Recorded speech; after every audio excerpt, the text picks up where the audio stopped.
এখন আমি একটু টেনশনে পড়ে গেছি যে আমার প্রেজেন্টেশনটা আসলে কেমন হবে। তো আমি আজকে একটু গল্প বলতে আসছি।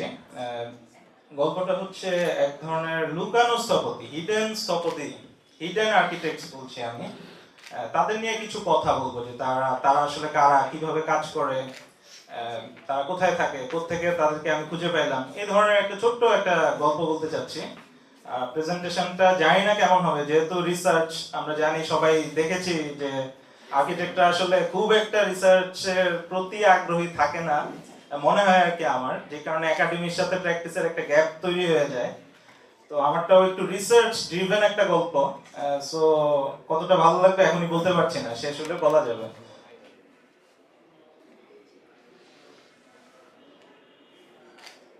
ছবি দুইটা দেখতে পাচ্ছি। ছবিতে দুই ধরনের শহরের, দুইটাই শহর, শহরের দুই ধরনের চিত্র একই ছবিতে আসলে তুলে ধরা হয়েছে। তো এখানে কিছু উঁচু উঁচু বিল্ডিং দেখা যাচ্ছে আর কিছু হচ্ছে ইনফর্মাল সেটেলমেন্টস দেখা যাচ্ছে। তো উঁচু বিল্ডিং গুলোর কোন ভবনের স্থপতিকে, এটা কিন্তু গুগল করলে কিংবা কোশ্চেন করলে সহজেই আমরা আনসারটা পেয়ে যাব।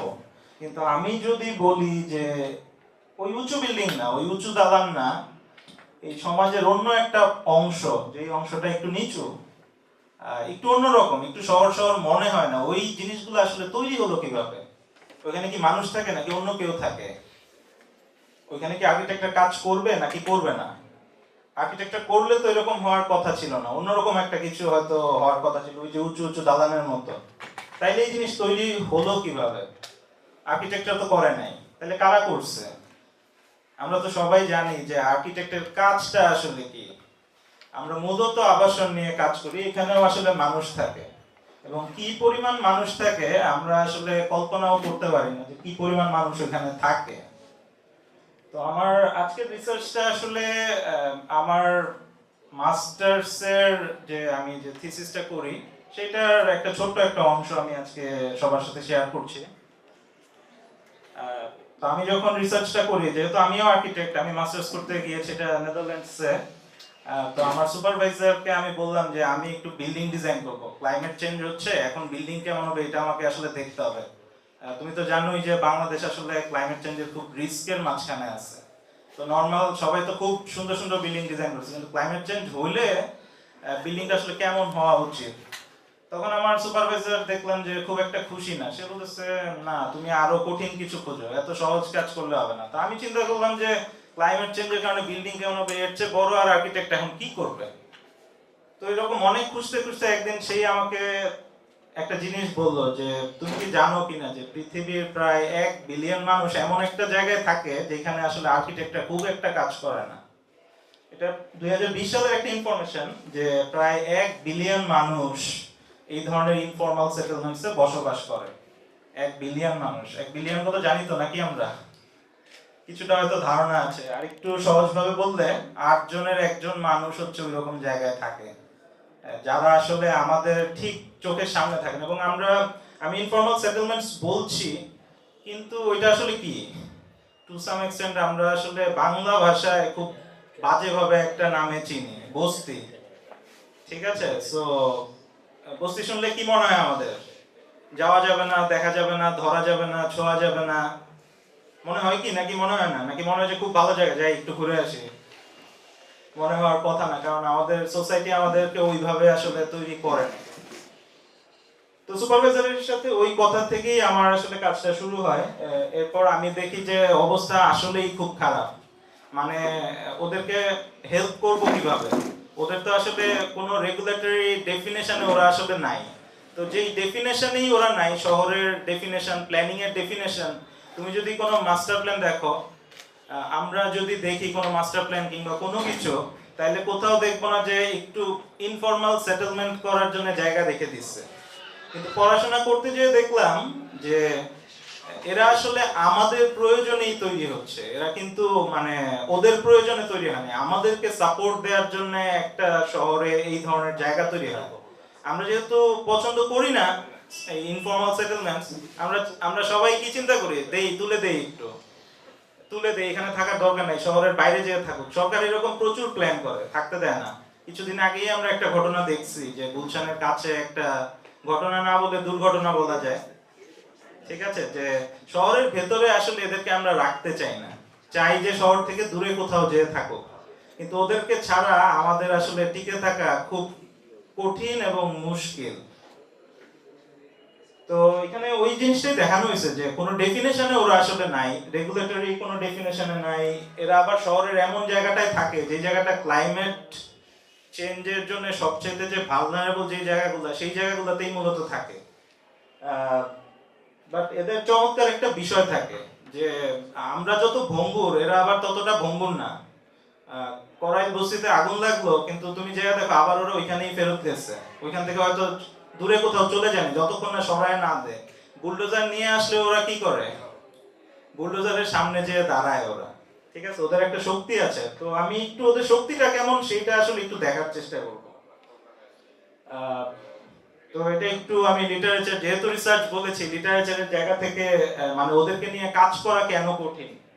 আমি মাত্রই বললাম যে জানি না পড়াগুলো লেখাগুলো হয়তো পড়া একটু কঠিন হয়ে যাচ্ছে, যে ওদের আসলে ইনস্টিটিউশনাল ডেফিনেশনে ওরা নাই, ওরা রেগুলেটরি ডেফিনেশনে ওরা নাই, ওদেরকে নিয়ে কাজ করা জটিল, ওদের জন্য কোনো বরাদ্দ নাই, ওরা ফিনান্সিয়াল ক্রাইসিসে থাকে, এবং সর্বোপরি ওদেরকে নিয়ে যে কাজগুলো ওদের জন্য হয় এর কোনোটাই আসলে ওদেরকে নিয়ে একটা টেবিলে বসে করা কাজ না, হঠাৎ করে উড়ে এসে জুড়ে বসা কাজই ওদেরকে নিয়ে বেশি করা হয়।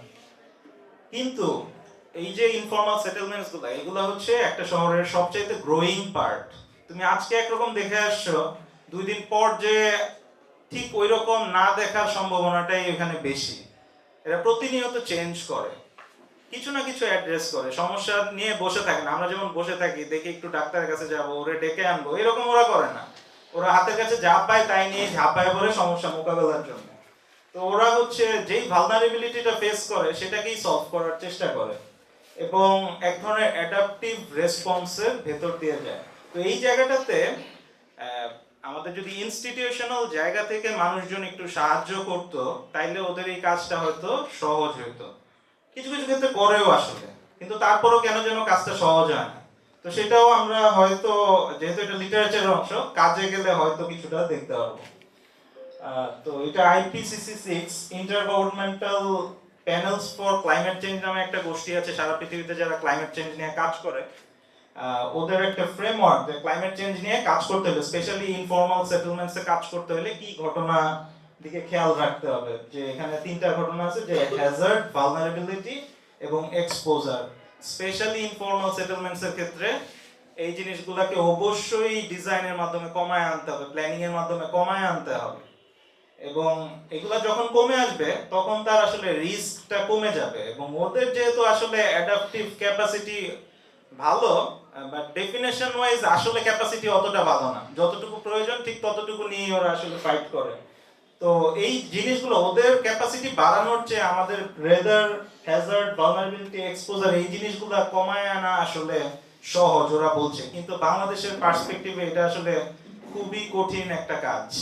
কারণ আমাদের কোনো ডেফিনেশন কিংবা সরকার পক্ষীয় জায়গা থেকে খুব সহনীয় অবস্থা আসলে আমরা তৈরি করতে পারি না। তো এইবার একটু দেখি যে সাইটটা আমাদের নিশ্চয়ই অপরিচিত লাগছে নাকি। আমরা যেহেতু মোটামুটি সবাই চিটাগং এর লোক, বাংলাদেশের ম্যাপটা চিনতে পারছি, তারপর হচ্ছে সাইটটা খুলনা, ঠিক আছে। আমার সাইটটা চিটাগং এ না, আমার সাইটটা হচ্ছে খুলনাতে। আমি এই রিসার্চটা যখন করি আমি তখন খুলনা ইউনিভার্সিটিতে ছিলাম। সো এই রিসার্চটা আমি খুলনা ইউনিভার্সিটি থাকাকালীন সময় করেছি। বাট তোমাদেরকে আশ্বস্ত করতে চাই, এবং যারা নবীন প্রবীণ স্থপতি আছেন সবার জন্য বলতে চাই যে আমাদের কনটেক্সটটা একই, দুইটাই।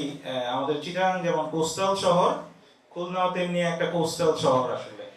সো আমি যখন আমার সুপারভাইজারের সাথে কথা বলি, তার ফার্স্ট আগ্রহের বিষয়টাই ছিল যে তুমি ঢাকায় কেন করবা, তুমি করাইল নিয়ে কেন করবা। সে নিজেও আসছে, ঢাকায় আসছে, কিন্তু সে বলছে না করাইল না, এটা তো কোস্টাল না, কোস্টাল যে ইনফর্মাল সেটেলমেন্টস গুলো আছে সেগুলোর অবস্থা আরো বেশি খারাপ, তুমি ওইরকম কোনো একটা জায়গা খুঁজে বের করো। তো খুঁজতে খুঁজতে আমি এখানে যে পৌঁছেছিলাম, যে এটা হচ্ছে একটা নদীর পাড়ে, ভৈরব নদীর পাড়ে একটা ইনফর্মাল সেটেলমেন্ট, জায়গাটা রেলওয়ের। সো এখানে ওরা হচ্ছে উড়ে এসে জুড়ে বসে থাকা শুরু করছে এবং শহরকে বিভিন্ন রকমের সাপোর্ট দিচ্ছে। এই জায়গাটা খুবই ভালনারেবল, এখানে জোয়ারের পানি ওঠে, এখানে হচ্ছে বৃষ্টি হলে পানি জমে যায়। এটা হচ্ছে কোনো টেনিওর সিকিউরিটি নাই, মানে যদি কালকে এসে রেলওয়ে বলে যে উঠে যেতে হবে, ওদেরকে আসলে উঠে যেতে হবে, কিছু করার নাই। তো আমরা যদি ওই জায়গাটা কেমন একটু যদি ছবি দেখি, যে এটা প্রায় 12 বছর আগের একটা ছবি, যে কেন আসলে এই সাইটটা নিলাম একটু বোঝানোর জন্য, যে এটা মাঝখানে একটা ভার্নাকুলার টেন্ডেন্সি ছিল এই সেটেলমেন্টটার ভিতরে। It's look like a village actually. এটা একটা গ্রামের মতো একটা সেটেলমেন্ট ছিল, যে এখনকার কোনো ছবি আমি এখানে আর দেখাই নাই, কারণ আমি আগে বলেছি যে এটা একটা বড় একটা রিসার্চের ছোট একটা অংশ আমি এখানে শেয়ার করার চেষ্টা করছি। দেখলে মনে হচ্ছে গ্রাম, আর আমি একটু সাদা কালো করে দিয়েছি এই কারণে মনে হচ্ছে যে আরো মনে হয় অনেক বেশি পুরাতন। এটা আসলে খুব বেশি পুরান না, 10-12 বছরের পুরাতন একটা ছবি। এরপর আমি যে রিসার্চটা কন্ডাক্ট করি সেই রিসার্চটা ছিল একটু পার্টিসিপেটরি। আমি নিজে কিছু খুঁজতে যাইনি, ওদের সাথে কথা বলেছি, একটু অবজারভেশনের ভেতর দিয়ে গিয়েছি, তো ওদের কথা থেকেই ঘটনাগুলো আসলে বের করার চেষ্টা করেছি আসলে কি ঘটতেছে। পুরোটাই মানে ওদের উপর চাপায় দেয় না, ওরা কথা বলেছে সেখান থেকে আমরা বের করার চেষ্টা করেছি। তো ফার্স্ট স্টেপটাই ছিল যে একটা ম্যাপিং করলে কেমন হয় ওই জায়গা।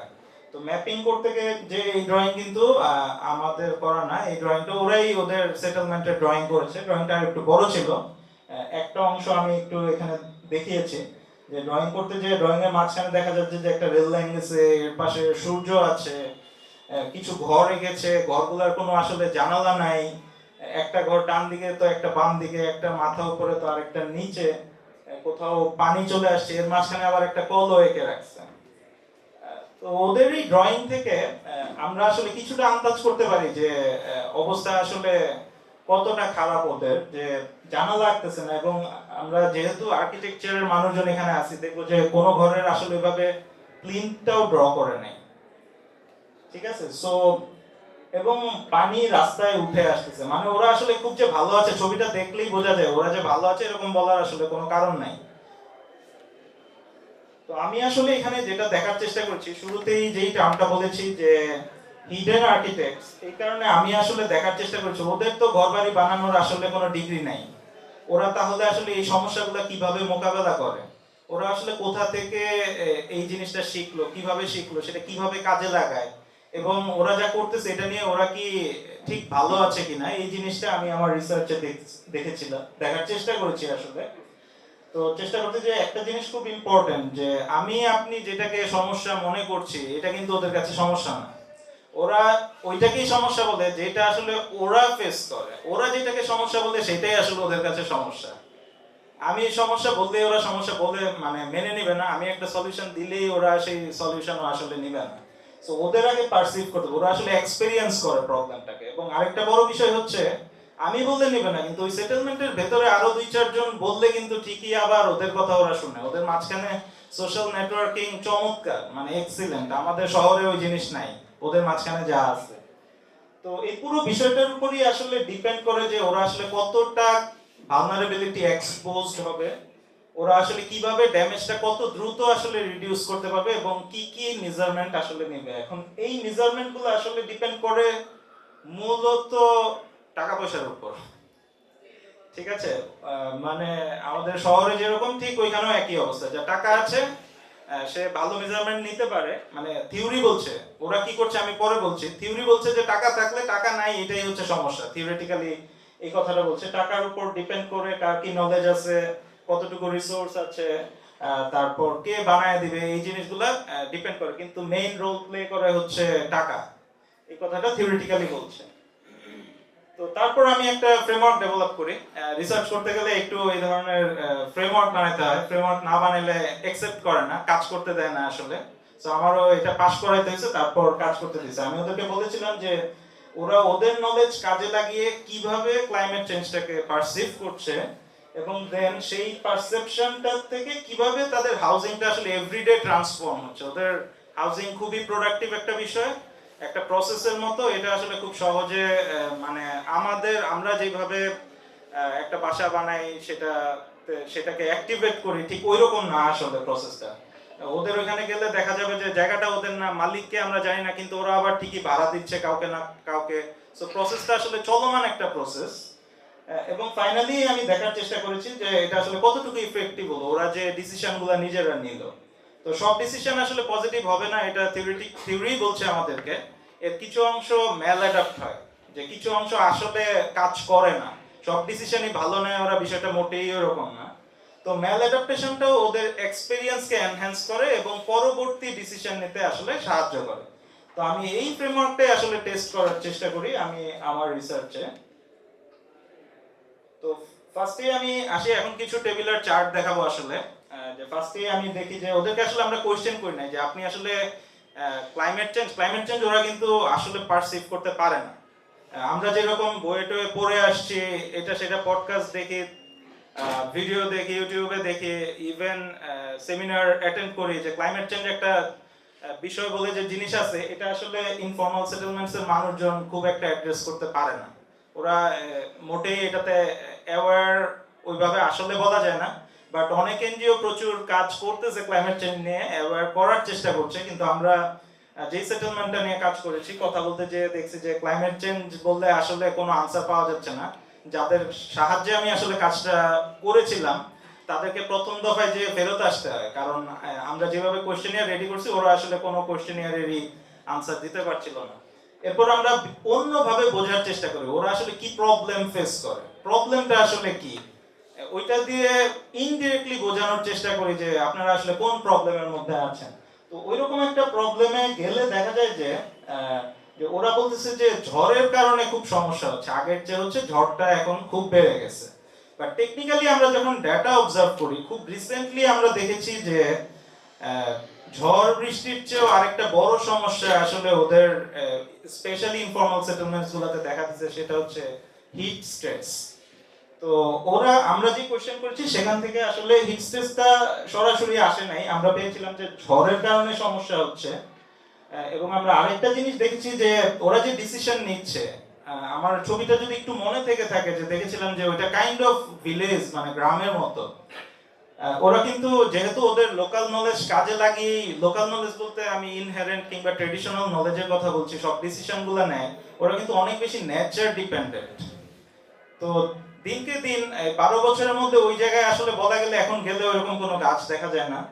ন্যাচারাল যে ডিপেন্ডেন্সি ছিল সেটা পুরোপুরি কমে গেছে। এরা অনেকটাই নির্ভর হয়ে পড়েছে যে বাহির থেকে কোনো এইড আসলে তার উপর, মানে লোকাল নলেজ ব্যবহার করার ক্যাপাসিটিও আসলে ওদের দিন দিন কমে যাচ্ছে, যেহেতু লোকাল নলেজটা আসলে অনেক বেশি নেচারের সাথে কানেক্টেড।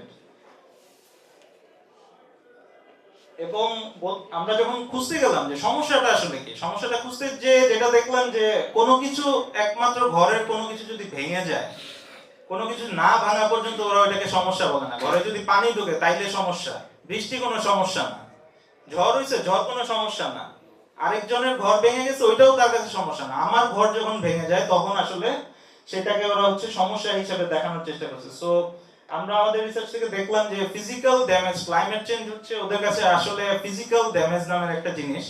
এবং ইনডিরেক্টলি ওরা আরেকটা সমস্যার কথা বারবারই বলার চেষ্টা করেছে যে টাকা নাই, টাকার জন্য পারছি না, কিন্তু কোনো সমস্যা নিয়ে কিন্তু ওরা বসে থাকে নাই, সামহাও ম্যানেজ করেছে।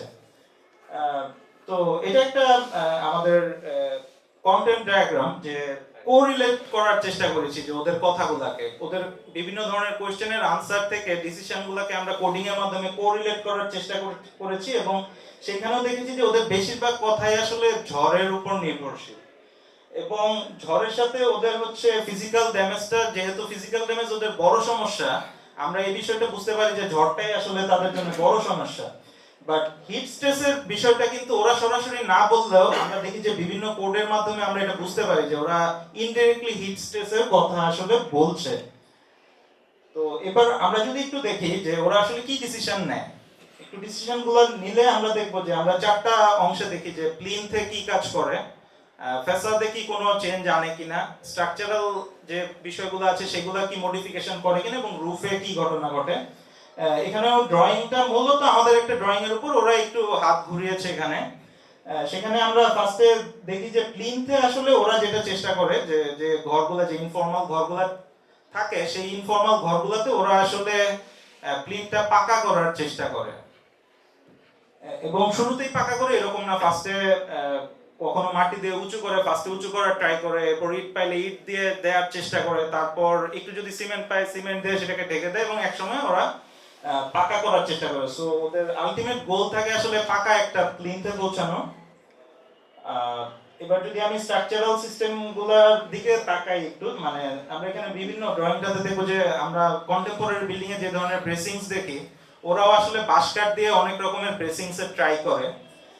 এবং এক কোনো মানে ওইখানে একটা বাড়ির সাথে আরেকটা বাড়ির কোনো সম্পর্ক নাই এই অর্থে যে দুইটা বাড়ি একরকম না, প্রতিটা বাড়ি আসলে আলাদা আলাদা, প্রতিটা বাড়ির ব্রেসিংস ডিজাইন আসলে আলাদা, যার যেই ঘরের যেইখানে প্রয়োজন সেইখানেই ওরা আসলে ডিসিশন মেক করে। এবং এখানেও আমরা একটু দেখবো যে ধীরে ধীরে বাঁশ কাঠ থেকে ওরা আসলে চেষ্টা করছে যে মানে একটা কি ইটের কোনো খুঁটি দিব কিনা, এটা কি কংক্রিটে কনভার্ট করব কিনা, যে স্ট্রাকচারটা যেহেতু ঝড় ফিজিক্যাল ড্যামেজ হচ্ছে, ঘরটা যেন ভেঙে আসলে না পড়ে ওইদিকে খেয়াল রাখার চেষ্টা করে। এরপর আমরা যদি একটু ছাদের দিকে তাকাই, ছাদের দিকে তাকালে দেখবো যে কোনো না কোনো ভাবে ওরা ছাদটাকে ঢেকে দিচ্ছে। ইভেন দেখবো যে ছাদের উপর ইট, আমি যেমন ছবি দেখে ফার্স্টে বললাম ছাদের উপর আসলে ইট রেখে দিছে কেন, এটাও আসলে তাদের একটা ডিজাইন ইন্টারভেনশন, যে ছাদটা যেন উড়ে না যায়, এটা যে কোথাও একটা টান দিয়ে বেঁধে রাখবে ছাদটা, কারণ ঝড় আসলে আসলে এই জায়গায় ওইরকম সেফটি কোনো মেজার্স নাই, ওরা ইটটা দিয়ে রাখছে আসলে ছাদটা যেন উড়ে না যায় এই কারণে। এবং ধীরে ধীরে আমরা দেখবো যে একটু যদি খেয়াল করি যে ম্যাটেরিয়াল গুলো, ওরা এক সময় কাঁচা ম্যাটেরিয়াল ছিল, যেটা আমি বলছিলাম যে নেচার বেসড সলিউশনের ডিপেন্ডেন্ট ছিল, বাট দিন দিন এই ম্যাটেরিয়াল গুলো নেচারের ডিপেন্ডেন্সি কমে যাচ্ছে এবং সব ম্যাটেরিয়াল আসলে টিনে কনভার্ট হয়ে যাচ্ছে। এবং আমি যদি ফ্যাসাদের কথা বলি, যে এখানে আসলে ওরা কোনো জানালা আসলে ওইভাবে দিতে পারে না। এই সেটেলমেন্টটা কতটুকু ডেন্স, আসলে একটা ইনফর্মাল সেটেলমেন্ট যে ডেন্স এটা আসলে বলার অপেক্ষা রাখে না, কিন্তু ওইরকম একটা জায়গায় ওরা আসলে কোনো জানালা দিতে পারে না। ওরা যেটা করে যে হাই উইন্ডোর মতো কিছু উইন্ডো ডেভেলপ করে, ভেন্টিলেশনের চেষ্টা করে, ছোট ছোট জানালা দিতে চেষ্টা করে, এবং আমরা দেখতে পাই যে আগে একদমই ছিল না, বাট এখন কিছুটা হলেও আসলে এই ধরনের ফ্যাসাদ মডিফিকেশনের চেষ্টা আসলে ওরা করে যাচ্ছে।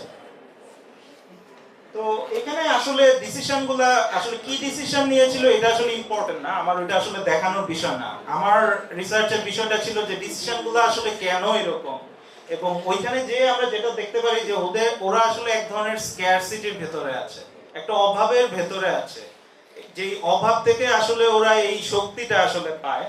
তো অভাবটা কি এটা যদি একটু দেখি, যে আমাদের থিওরিটিক্যালি শুরুতেই বলেছিল যে অভাবটা আসলে ফিনান্সিয়াল।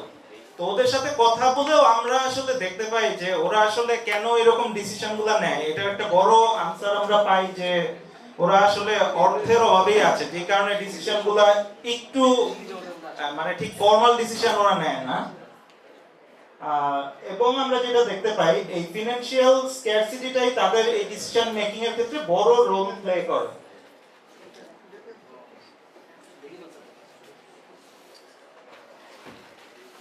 তো এরকম একটা অবস্থায় আমরা আসলে যেটা দেখতে পাই যে চারটা ঘটনা আছে, একটা হচ্ছে বিল্ডিং কনস্ট্রাকশন টেকনিক, একটা আছে ফিনান্সিয়াল স্ট্র্যাটেজি, লেবার ম্যানেজমেন্ট এবং ম্যাটেরিয়াল চয়েস। এই চারটা বিষয় ওদের কথা থেকে আমরা বের করি যে এই চারটা জায়গায় আসলে কাজ করতে পারলে মনে হয় ইনফর্মাল সেটেলমেন্টে আসলে আমরা চেঞ্জ আনতে পারবো। এবং তাদের কথা থেকেই চারটা বিষয় উঠে আসে, যেখানে দেখা যায় যে ওদের সবচেয়ে বড় শক্তির জায়গা হচ্ছে ওরা আসলে সেই টেকনিকটা আসলে অভ্যস্ত। ওদের কিছু ইনহেরেন্ট টেকনিক আছে যেটা হয়তো আমি আপনি পারি না, কিন্তু ওই ইনফর্মাল সেটেলমেন্টে যারা আছে তারা ঠিকই সেই প্রবলেমগুলো অ্যাড্রেস করে মেজার নিতে পারে। এবং ওদের অনেক স্ক্যারসিটি আছে, টাকা নাই, ম্যাটেরিয়াল নাই, অনেক কিছু নাই, কিন্তু তারপরেও সমস্যাগুলোর সমাধান আসলে করতে পারে। এবং আমরা যদি এবার একটু তাকাই যে ম্যাটেরিয়াল নিয়ে একটা কথা বলছি, ওদের ওই ম্যাটেরিয়াল টেকিং ডিসিশনগুলোর দিকে গেলে আমরা দেখতে পারি যে ম্যাটেরিয়ালগুলো দিনকে দিন এমন একটা ম্যাটেরিয়াল ওরা ব্যবহার শুরু করছে, ওইরকম কনজেস্টেড এরিয়াতে এই ম্যাটেরিয়াল ব্যবহারের কারণেই ওরা আসলে হিট স্ট্রেসে আরো বেশি সমস্যার মধ্যে পড়ছে। ওদের অর্থের ওদের হচ্ছে এই যে টেকনিকগুলো আছে, এই টেকনিকগুলো আসলে সবসময় ওরা শুধু নিজেদের টেকনিক কাজে লাগায় বিষয়টা এরকম না। ওদের সোসাইটাল একটা নেটওয়ার্ক আছে, ওরা আসলে লেবার হায়ার করে সবচেয়ে শেষে, যেহেতু ওরা নিজেদের টেকনিকই ব্যবহার করে, আমরা কোশ্চেন করে দেখলাম যে ওরা ইউজুয়ালি লেবার আসলে হায়ার করে না এই ধরনের সেটেলমেন্ট ডেভেলপমেন্টের ক্ষেত্রে। এবং ফিনান্সের ক্ষেত্রে আমরা দেখি যে ওরা চেষ্টা করে টাকা ধার না করতে, ওরা চেষ্টা করে যে নিজে কিছু টাকা জমাতে। আমরা জমাই কিনা জানি না, কিন্তু ওরা সবসময় চেষ্টা করে, ওরা জানে যে সমস্যা হবে, বিপদ একটা আসবেই, নিজের চেষ্টা করে। বাট আরেকটা বিষয় হচ্ছে লোনটার জন্য ওরা সবসময় মুখায় থাকে যে আমার কাছে টাকা নাই টাকা নাই। ওরা বলে, আমরা একটা জিনিস এই ফিনান্সের জায়গাটাতে দেখতে যে দেখি যে টাকা নাই বলে, কিন্তু টাকা কিন্তু ওদের কাছে আছে, টাকাটা আসলে ব্যবহার করে না। কারণ ব্যবহার করলেই মানুষ বুঝে যাবে যে ও আসলে ভালো অবস্থায় আছে, এটা ওরা কোনোভাবেই বুঝতে দিতে চায় না। এবং কেউ যদি হেল্প করতে চায়, যে কেউ মানে সবাই বলবে যে সবাই আসলে ঝামেলায় আছে, কিন্তু সত্যিকার অর্থে সবাই কিন্তু ঝামেলায় থাকে না। তো এই জায়গাটা খুবই ক্রুশাল যে টাকা থাকার পরে ওরা কেন ব্যবহার করছে না, এটা আমরা একটু দেখবো হয়তো পরে। তো যেটা দেখলাম যে সেট অফ ডিসিশনস ওরা আসলে নেয়, এই স্কারসিটির উপর ডিপেন্ড করে ওরা সেটস অফ ডিসিশনস নেয়। এবং এই ডিসিশনস গুলো আমরা আমাদের আর্কিটেকচারাল স্কুলে শেখাই যে এই জায়গাগুলো খেয়াল রাখতে হবে। আমরা স্টুডিওতে জুরি করি, জুরিতে গেলে আমরা দেখি যে আমাদের স্টুডেন্টদের আসলে মনে নাই, অনেক কিছু মনে নাই, ইভেন থিসিস পর্যন্ত গেলেও মনে থাকে না। ইভেন আমি সপতিদের ক্রিটিসাইজ মোটেই করতে চাই না, ওটা করতে এখানে আসি নাই। বাট ওদের ওই জায়গাগুলোতে ওরা এই জিনিসগুলো খুব সচেতন ভাবে মনে রেখে কাজ করার আসলে চেষ্টা করে। এবং মানে প্রচুর ডিসিশনস, কারোর সাথে কারো কোনো মিল নাই। মানে এখানে আমি শুধু হাইয়েস্ট কিছু ডিসিশনস একটা টেবিলে সাজানোর চেষ্টা করছি, এটা লটস অফ ডিসিশনস, মানে পারমুটেশন কম্বিনেশন করলে মানে প্রচুর একটা অপরচুনিটি ওদের সামনে আসলে খোলা আছে, যেটা হয়তো আমাদের সামনে আমি জানি না কতটুকু খোলা আছে। বাট এখানে একটা চমৎকার বিষয় আছে যে ওদের ডিসিশনগুলো হিট স্ট্রেসের সাথে আসলে কোনো সম্পর্ক নাই। ওদের ডিসিশনগুলো যেহেতু বিল্ডিং ঝড়ে ভেঙে পড়ে, ওরা ঝড়ের সাথে কিভাবে খাপ খাওয়ায় ডিজাইন করবে সেটা খুব চিন্তা করে, কিন্তু হিট স্ট্রেস নিয়ে, কারণ হিটে তো আমার ঘর ভেঙে পড়তেছে না, আসলে আমি অসুস্থ হচ্ছে, আমার কাজ করার ক্ষমতা কমে যাচ্ছে, আমি 2 দিন কাজে যেতে পারছি না, এটাকে ওরা আসলে ওইভাবে সমস্যা মনে করছে না। তো আমরা কথা বলে এই জায়গাটা বোঝানোর চেষ্টা করছি যে আপনারা ওই ঝড় বৃষ্টির হাত থেকে বাঁচতে যে যা করতেছেন, নিজের জন্য আসলে নিজে একটা ট্র্যাপ তৈরি করতেছেন, এটা কিছুটা বোঝানোর চেষ্টা করছি। তবে আমাদের মনে হয়েছে যে খুব একটা আসলে বুঝতে পারে নাই। তো এটা আরেকটা একটু কমপ্লেক্স ডায়াগ্রাম, এটা ব্যাখ্যা করতে যাচ্ছি না। এখানে শুধু একটু বলতে চাই যে ডান দিকে যে বড় অংশটা আছে এটা হচ্ছে ম্যাটেরিয়াল। ওদের সাথে যে আমরা প্রচুর যে কথা বলেছি, সেখান থেকে ওরা প্রচুর কথা বলেছে আসলে ম্যাটেরিয়াল নিয়ে। তো ম্যাটেরিয়ালের কারণেই আমরা দেখেছি যে ওরা টেকনিক জানে ভালো কথা, কিন্তু ওদের ম্যাটেরিয়ালের অ্যাক্সেসটা খুবই লিমিটেড। যেহেতু ওদের টাকা নাই, ন্যাচারাল রিসোর্স কমে যাচ্ছে, সো ওরা হচ্ছে ম্যাটেরিয়াল হিসেবে সেটাই সিলেক্ট করে। টাকার কথা যখনই চিন্তা করে তখনই সবচেয়ে সস্তা ম্যাটেরিয়ালটা খুঁজে নেয়, যেন টাকা খরচ কম হয়। যখনই লেবার এবং ম্যাটেরিয়াল একসাথে চিন্তা করে, তখনই চিন্তা করে যে হচ্ছে ট্রেডিশনাল কোনো একটা ম্যাটেরিয়াল হলে ভালো হয়, হাতের কাছের কোনো ম্যাটেরিয়াল হলে ভালো হয়। যখন টাকা এবং লেবারের কথা চিন্তা করে, তখনই ভাবে যে আগে নিজে করি, আমি কোনো একটা লেবার হয়তো হায়ার করব না। তো এই পুরো প্রসেসটার মাধ্যমে আমরা যেটা পাই যে একটা কস্ট ইফেক্টিভ হাউজিং প্রসেস আমরা দেখতে পারি, যেটা আসলে কস্ট ইফেক্টিভ এবং আমি বলবো যে কনভেনশনাল কোনো ডেভেলপমেন্ট না, এটা হচ্ছে আনকনভেনশনাল একটা ডেভেলপমেন্ট। তো এবার একটু আসি যে শুরুতে একটা কোশ্চেন ছিল ওরা আসলে হ্যাপি কিনা, ওরা যেটা করতেছে এটাতে হ্যাপি কিনা। এটাও কিন্তু সরাসরি জিজ্ঞেস করা হয় যে আপনি কি খুশি কিনা যা করছেন। বিভিন্ন কোশ্চেনের আনসার থেকে আমরা কোডিং করে বের করার চেষ্টা করি। এবং একটা বিষয় আমাদের সামনে আসে যে হ্যাপিনেসের চেয়ে আনহ্যাপিনেস আসলে বেশি। ওরা আসলে খুব যে হ্যাপি বিষয়টা ওরকম না, আনহ্যাপিনেসের কিছু বিষয় আছে। এবং হ্যাপিনেস আর আনহ্যাপিনেসকে যদি একটু কোডিং এর মাধ্যমে বোঝার চেষ্টা করি, ওরা হ্যাপি কারণ ওরা ওদের সমস্যাটা সলভ করতে পারছে, আর আনহ্যাপি কারণ যেই ম্যাটেরিয়াল দিয়ে সমস্যাটা সলভ করার চেষ্টা করতেছে ওইটা আসলে মনে হয় ঠিক নাই, ওইখানে কোনো একটা ঝামেলা হচ্ছে, যে কারণে নিজেদের ট্র্যাপে আসলে নিজেরা বারবার ফেরত আসছে, সলভ করতে যে আরো নতুন সমস্যা আসলে তৈরি করছে। সো এই ডায়াগ্রাম নিয়ে আমরা শুরু করি। তো শুরু করার পর আমার ওই থিসিসটা শেষ করার পর ডায়াগ্রামটা এখানে যে থামে, যেখানে আমরা দেখতে পাই যে এই ট্রান্সফরমেশন, হাউজিং যে ট্রান্সফরমেশন হচ্ছে, এই ট্রান্সফরমেশনটা আসলে ওই জায়গাটাতে ও কয়দিন থাকতে পারবে এটাও জানে না। ও যে টাকা ইনভেস্ট করবে কেন আসলে করবে, ঠিক আছে, এটা কোনো রেগুলেটরি মেজারমেন্টও নাই। আমাদের বিল্ডিং এর জন্য বিএনবিসি আছে, কিন্তু ইনফর্মাল সেটেলমেন্টের জন্য তো কি নাই, কোনো বিএনবিসি নাই, বিল্ডিং কোড নাই, রুলস নাই।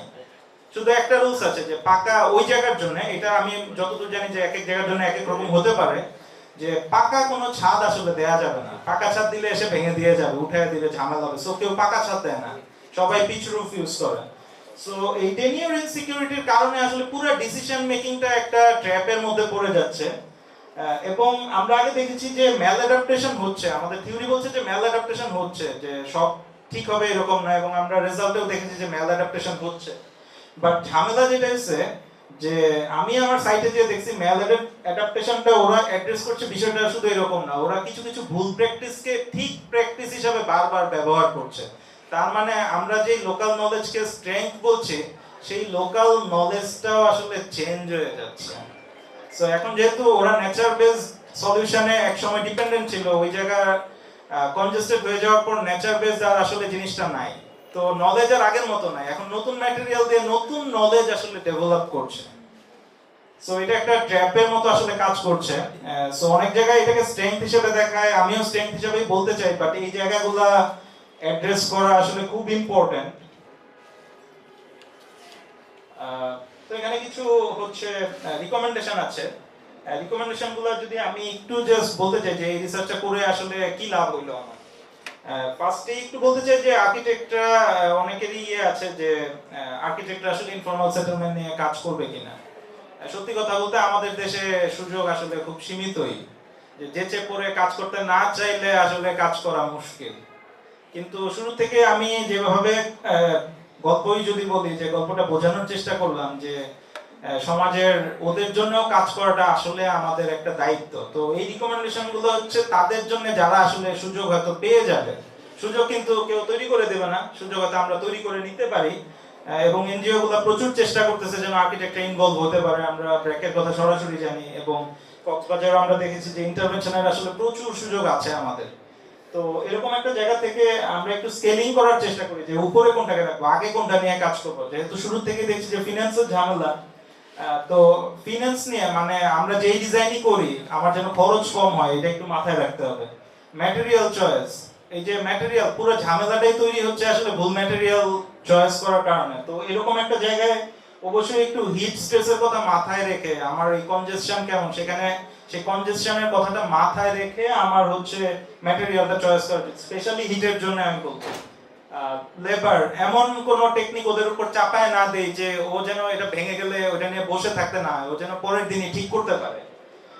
আর সর্বোপরি কনস্ট্রাকশন টেকনিক ওদের কিন্তু অলরেডি একটা নলেজ আছে, সেই নলেজটাকে আমরা যেন আরো এনহ্যান্স করি, আমরা যেন নতুন করে কোনো ডিজাইন চাপায় না দিই, যেন টপ ডাউন কোনো প্রসেসের ভেতর দিয়ে না যায়। তো ফাইনালি আমরা যদি একটু দেখি যে এটা আসলে একটা ট্র্যাপের মতো এখনো, যে ম্যাল অ্যাডাপ্টেশনটা একটা ট্র্যাপের মতো হয়ে গেছে। যেহেতু আমরা আসলে ইনফর্মাল সেটেলমেন্টের গ্রোথটা আমাদের খুব একটা কন্ট্রোলের মাঝখানে নাই, এবং সেটার ইমপ্যাক্ট কিন্তু অলরেডি ইনফর্মাল সেটেলমেন্ট ছাড়িয়ে আমাদের ফর্মাল সেটেলমেন্টে পড়তেছে। মানে আমি সুন্দর একটা বিল্ডিং ডিজাইন করলাম, বিল্ডিং ডিজাইন করে আমি নিশ্চিতভাবে বসে থাকতে পারি না এখন আর, যে আমি ভালো থাকবো কিনা সেটা কিন্তু কোনো গ্যারান্টি নাই। যদি আমি ইনফর্মাল সেটেলমেন্টটাকে ঠিকভাবে আমি কন্ট্রোল করতে না পারি, দেখা যাবে যে আমাদের শহরের যে গ্রোয়িং এজ গুলো আছে ওইগুলো আসলে টু সাম এক্সটেন্ট ইনফর্মাল সেটেলমেন্টের যে নেচারগুলো থাকে সেগুলো কিন্তু অ্যাডপ্ট করা শুরু করে দিচ্ছে।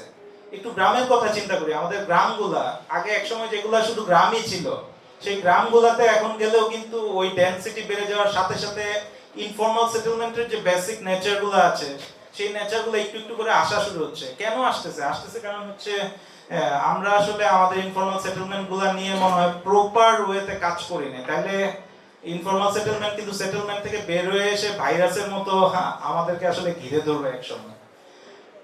তো ওদেরকে নিয়ে কাজ করতে হলে ওদেরকে নিয়ে করতে হবে, এটা হচ্ছে মূল কথা। ওদের জন্য বাহির থেকে সুন্দর ডিজাইন করে দিলে ওরা আসলে ওই ডিজাইন কখনোই নেয় না। তো ডিজাইন তো করে দেওয়ার সুযোগ পাচ্ছি না, যদি পাই একটু সচেতন থাকতে হবে, এবং ডিজাইন করার সময় ওদেরকে সাথে রাখতে হবে ওরা। এবং যদি পারা যায় ওরা এই অ্যাডাপ্টেশনের ট্র্যাপ থেকে যেচে পড়ে যদি একটু বাঁচানো যায় তাইলে আসলে খুব ভালো হয়, ঠিক আছে? কারণ ওরা ভাবে যে ওরা নিজেরাই আসলে পারবে, আসলে ওরা নিজেরা পারতেছে না। তো প্রেজেন্টেশনটা আসলে এতটুকুই। জানি না, বলছিলাম যে গল্প বলবো, বলতে বলতে উল্টাপাল্টা অনেক কিছু অনেক দিকে বলা হয়ে গেছে। আশা করি কিছুটা বুঝতে পেরেছেন প্রবীণ নবীন সভাপতি, সাথে আমার স্টুডেন্টরাও আছে দেখতে পাচ্ছি, যে কারণে একটু হঠাৎ করে মনে হচ্ছিল যে ক্লাস নিচ্ছি, ওই মোডে চলে গেছি, সেটার জন্য ক্ষমা চেয়ে নিচ্ছি আমাদের প্রবীণ সভাপতিদের কাছে, নবীন সভাপতিদের কাছে। থ্যাংক ইউ সবাইকে ধৈর্য ধরে শোনার জন্য।